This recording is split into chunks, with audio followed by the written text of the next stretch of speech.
if you don't have some kind of a schedule and put things on that schedule, the boundaries, right, that your work created for you, your time will just slip away. So I think it's important that people, again, take hold of all of that 8 hours that they're getting back when they retire. And if you don't, the easiest thing to do is you end up doing nothing, and you end up just kind of existing and becoming, well, first of all, very sedentary. Well, that was Taatjes talking about the dangers of not having a schedule and living life in retirement without intentionality. Hey everybody, Jared Sebesta here, co-host of Retire Repurposed. Well, on behalf of Taatjes and myself, thank you so much for joining us here today. Well, are you ready to renew, rethink, and even reimagine your retirement? Our goal on this show is to reshape the way that you think about your retirement. To us, retirement is not the end, rather the beginning of what could be the most intentional, the most purposeful, and the most impactful season of your life. But do you view it that way? Our tagline is "Don't retire, become repurposed," and we stand behind that.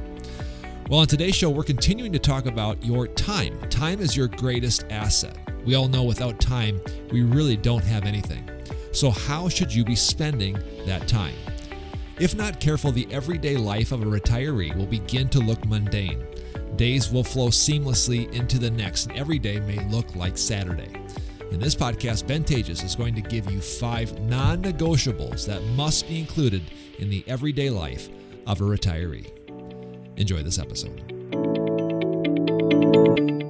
Well, hey everybody, and welcome back to the show. Jared Sebesta here. We're so glad that you're joining us here on Retire Repurposed. I've been saying this to kick off the last several shows, but if you're new to the show, if you're searching for a podcast strictly on retirement, first of all, you come to the right place, but you're going to hear a little different language. In fact, a lot of different language on this particular show. This is going to be a show that we don't spend a lot of time talking about the finances, the strategy into retirement. That's for another show on a different time, but we talk about the life side. How can you have not only the best life, but the best retirement?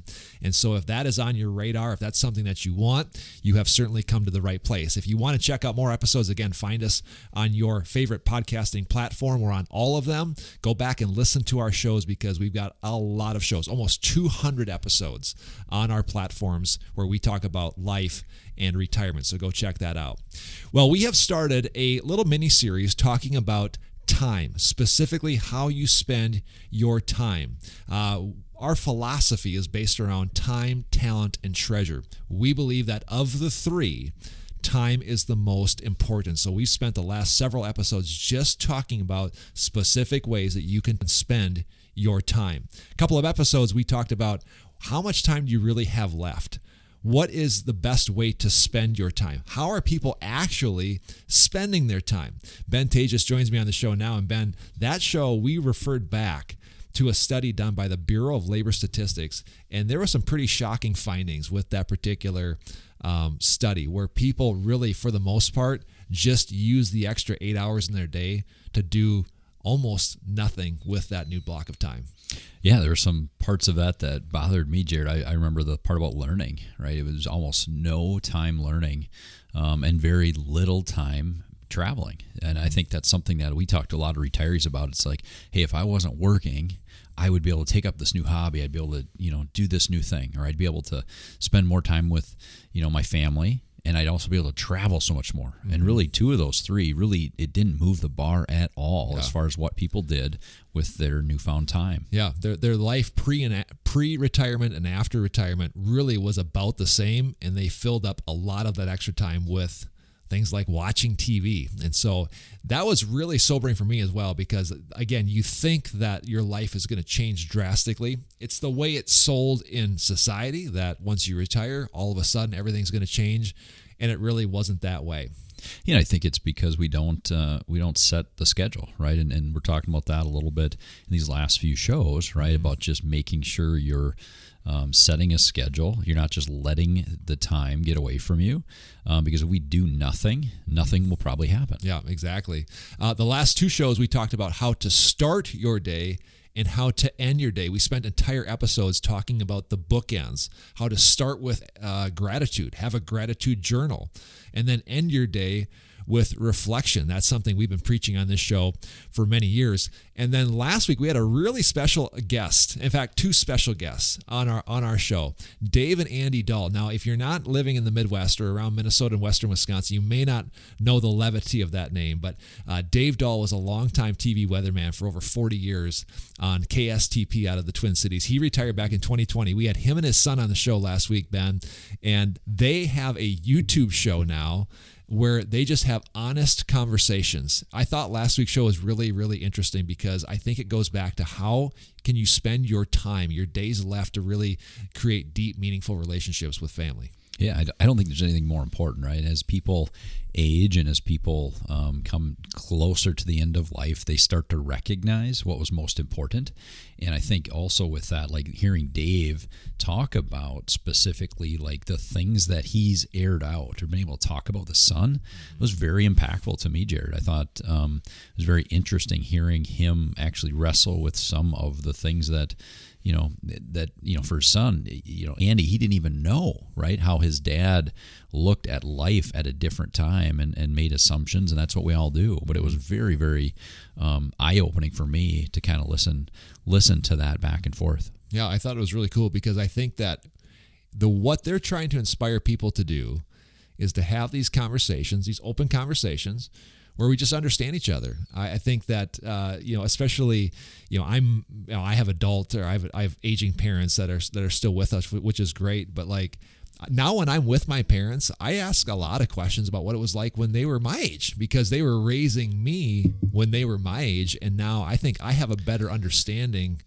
with why they did what they did, thought the way that they thought, parented the way they parented, because I'm now at their age, and it's the same parallel that Andy and Dave are having these conversations. And at one point during the show, I said, there's got to be some greater understanding and almost healing and therapy happening. And they said unequivocally, yes. So again, the whole point of that show is really to inspire you to have these conversations and spend your time wisely, whether you're retired, have adult children, or on both sides of that platform.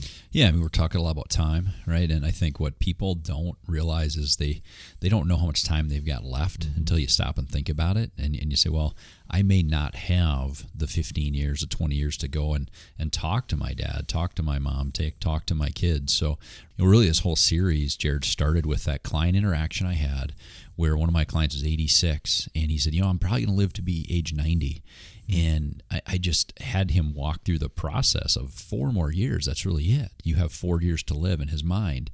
And I asked him, well, how do you wrap your head around that? And he said, exactly the same way you should, Ben, because you don't know if you've got 4 years or 4 days, right, or 40. So I think that to me is how people have to look at this communication. Mm-hmm. And it was really interesting hearing Dave and his son walk through that. Absolutely. If you missed last week's show, again, go check that out. Go check out our other shows. Subscribe while you're there. But some really, really good stuff here on time over the last couple of weeks. We're going to continue this mini-series today talking about time. Again, we've talked about how do you start each day? How do you end each day? We spent entire episodes just on those two pieces. But now, what should you do in the middle? So we titled today's show 5 Non-Negotiables for every retirement day. We're going to get into the meat of what every day should include. Ben, let's just start things off here with kind of an easy question. What happens or what could happen to a retiree if they don't take this idea of being intentional with their time seriously? Well, going back to that study we referenced earlier in the show, Jared, your time just wastes away, right? I mean, if you don't have some kind of a schedule and put things on that schedule, the boundaries, right, that your work created for you, your time will just slip away. So I think it's important that people, again, take hold of all of that 8 hours that they're getting back when they retire. And if you don't, the easiest thing to do is you end up doing nothing, and you end up just kind of existing and becoming, well, first of all, very sedentary. Mm-hmm. Yeah, and I don't think that that's the point. And we've talked about this a number of times, but the point of retirement isn't to do nothing. Now, that's kind of how it's advertised, so to speak. And I think, Ben, what story I'm going to tell here, but I had a chance to go speak to a bunch of retirees recently. I think it was probably last year or so. And before I gave my little talk over a lunch and learn, I went through the crowd and I was like, what do you got planned today? And so many of them said nothing. And they were really happy about that. It was like a badge of honor almost. Kind of, right? yeah, exactly. Like, I'm not going to do anything. I'm like, really? Nothing? I'm like, it's only noon. And they're like, yeah, nothing. I'm like, what are you going to do after here? I don't know. Probably just head home and just kind of sit around. And again, I understand, no disrespect to those people. And if you've thought that, again, no disrespect. It's this idea of how we view our time. Not that we need to live in constant urgency of death. That's not suggesting that we do that, but yet understanding the magnitude of time. Because like what you just said, if there is no boundaries, you will do nothing. It'll be kind of a hollow existence, and the result would be just a sedentary life. Yeah, and for those folks, they touch on the second one that I think about is you become very alone. It's easy. The easiest thing to do is to kind of just, be alone, watch some TV, let the day happen to you. And it is easier to do nothing. The point is, it will take work to do something, to get out there and, spend some time with other people, to get in an activity. But just because it's easier, that does not make it better. In fact, most of the time it makes it worse. The hardest stuff that we have to do that tends to be the best for us takes work. Yeah, absolutely right. And you always talk about the gym story in your book, Repurpose. That's a feature story, but that was another example of how somebody retired and then all of a sudden lost all boundaries on their time and how negatively that affected him. So we've got 5 non-negotiables that we're going to talk about. Again, this is what every day, for the most part, should include. Now, it's not set in stone that it has to be this way, but I think this is a great start. Let's call it that. This is a great start for people to look at what we can include in each day to really make it everything it should be. Ben, what's number 1? Well, just be clear, Jared. These are for retirees, right? These aren't necessarily for me and you. No. What was interesting is you're bringing up a funny point. I was going to mention that though. As we gone through these, this is where your life should be anyway. That's kind of like a dirty little secret in the retirement conversation. Your life should actually be one filled with life prior to retirement, not just post-retirement. And so this is for everybody, but I know why you're saying this. Well, I'm saying that because I went for a walk on literally Saturday, and Megan's like, my wife we're on this walk, and it's so cold today. This isn't, I didn't want to be doing this morning. And she's like, are you doing what you're saying on your show? Shocker, right? And yeah, it turns out that we should be doing the same things that we're sharing with our listeners. But, I think let's start there. I think every single retiree's day should come with some kind of activity, some movement, right? And I think don't forget that your job, no matter how sedentary career you had, it brought you movement. You had to go to your job. You had to move from one place to the other. Even an office job, there's movement there. And too many times retirees lose that, and that guardrail around like, hey, the movement is part of my daily routine, and if you take that away, sometimes you end up becoming very sedentary. A lot of people start their day with reading, coffee, and I don't think that there's anything wrong with that. I'm just telling you from my experience, the first thing I do is I go for a walk. Then I hit the coffee, and then I hit the book or whatever that is. To me, it might just be how I'm wired. But even in that morning routine of like getting my mind right, getting my day like positioned and aligned in my mind so I can go and have a very intentional good day, I still have to start a little bit of movement. I still love incorporating movement throughout my day, but I love just getting. I don't know if it's just the way I am, but my body responds really good to just starting the day. Kind of kicks it into gear. But to me, that is like it's an easy mini win right off the bat. It feels like we've done something. If I don't do that, if I'm sick or something like that, and I'm just kind of lethargic, even my physical and mental health kind of starts to go down from there. But is that a walk? Is that what does that look like? How can we just incorporate movement in our everyday life? Well, I just think it has to be something, right? And again, you have to realize, and I would go back if I'm newly retired or even been retired for a little while and feeling like I'm in a funk, I'd say, look at specifically at the work you were doing. Where was your movement? And pattern after that. Say, okay, I've got to recognize, whether it's a smartwatch or something, how many steps you're getting, and take an accounting of that, right? But I just think being standing and moving around makes a huge difference. I know in my personal life, when I follow my own advice and I'm in activity, things tend to go better. Yeah, I think a lot of these things are all tied together. Like we're mind, we're soul, we're body. They all affect each other when one of them is improved. The opposite is true. Where one is lacking, there's going to be lack that will carry over in other areas. I've had a lot of people ask me, they're like, I'm not where I want to be in my life, or I'm struggling with having good days or whatever. I'm always going to go right to the physical, because that one I can easily control that one. Going for a 10-minute walk is pretty easy to do. That's not that hard. That will do nothing but good things for you. I go to the gym every day with my son.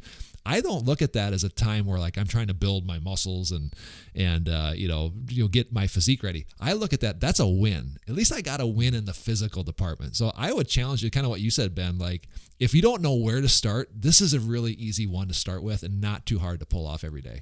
Yeah, it should be, and don't think work out, like go to the gym. Just think move. Just think move. I mean, I think we've talked about this zone 2 movement idea where you're not like necessarily running and building a hard sweat up, but you're moving at a pace that is not just leisure. It's just a touch faster than that. It's like me trying to keep up with my wife walking because she's a fast walker. For me, that does it. But I think you just have to do something with a little bit more activity and maybe push yourself a little bit to just keep movement in your life. The first one is movement, activity. This should be part of every single day. Ben, what's number 2?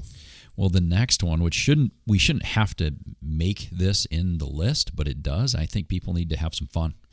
I think retirees have to realize I've got to make sure that at least during every day I have something enjoyable in my life to do. I mean, I think this comes as like a no-brainer. Of course, we're going to have some fun. Again, the problem is when fun is the only thing that happens throughout our day. Yes, there should be some more intentional time, but who's to say that you can't have fun? And we don't want to make people sound like we're the anti-fun people, because that is a huge part of it. Oh, it is. But go back to that study, right, that we've talked about on the past few shows. Notice that in that study, it didn't say that most retirees took the 8 hours and just had 3 or 4 of them became fun hobbies. Right. In fact, it wasn't even really, it didn't move the needle. So why is that, right? It's because I think people aren't just making you got to make an effort to actually do something fun within your day. It probably won't just happen. Again, the easiest thing is to stay home and do nothing, watch TV. But if you can take that step and recognize that other retirees that you maybe about the same age are probably dealing with the same thing, they also don't want to take the first step, but invite them out to go play pickleball, to go golf, to go just go for a walk together, and then you combine the fun, right, with the activity. But I think it starts with just recognizing that naturally, I'm just not going to all of a sudden have fun. I have to bring somebody else into my life typically in order to make that happen. You mentioned pickleball. I was going to say that because when I watch retirees playing pickleball, they're having a lot of fun and they're getting exercise. So it knocks out these first 2, which also leads into number 3, which is really kind of the social aspect, right?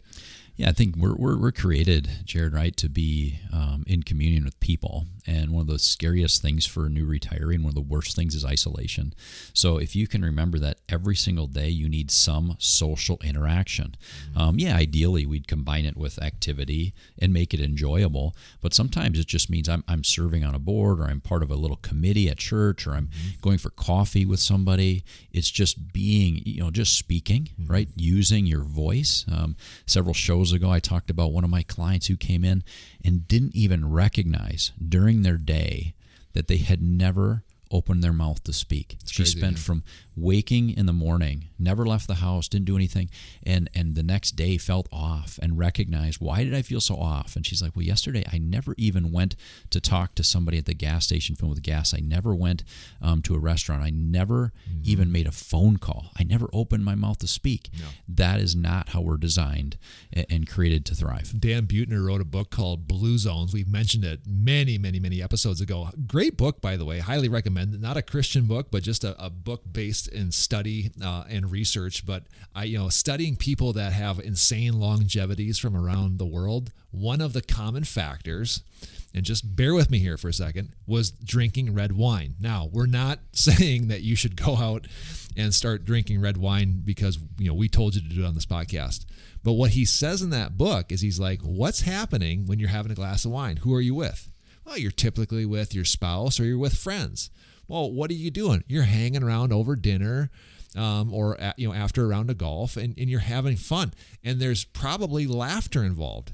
So again, I'm not trying to break down the science and physiology behind this, but like, what's more beneficial? Is it actually the red wine, or is it the activity that you're getting with it? Ben, you've talked about your grandma, Oma, where you play cards, and talking about how the activity of playing cards, there probably was a psychological thing that was happening in her brain by playing cards, but what was getting more benefit? Was it the card playing or the fact that she was around other people playing and laughing? Yeah, it was all the social interaction, right? I mean, she could play cards without actually thinking about the cards, right? Mm-hmm. So that probably wasn't necessarily the mental gymnastics didn't add anything to her brain, but what did was the interaction and thinking through the conversation, mm-hmm. the depth at which your brain works when you converse with somebody.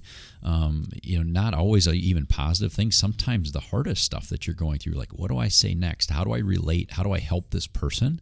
Mm-hmm. Is far better for your brain than just having a light conversation. So I think that's part of this too. It's got generally, and hopefully those conversations are fun, mm-hmm. but sometimes they're not. Yeah. Sometimes just being there for somebody who's going through something that's really hard mm-hmm. may actually do more benefit to you, right, in this conversation than really you give yourself credit for. Number 1 is activity and movement. Number 2 is fun. Number 3 is social time. What's number 4? Well, adding value, and based on even that last conversation, the conversation with others, a great way to add value to somebody, Jared, is simply to listen to them, to be somebody that is in their corner, mm-hmm. somebody that you can just help somehow just by simply having an ear for them.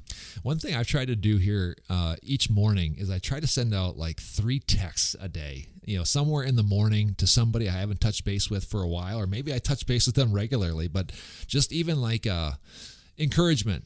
Hey, was thinking about you today. Hey, love what you're doing. Hey, I saw your post on Facebook. Thought that was great. Hey, saw that you did this. Great stuff. Love watching it. Have a great day.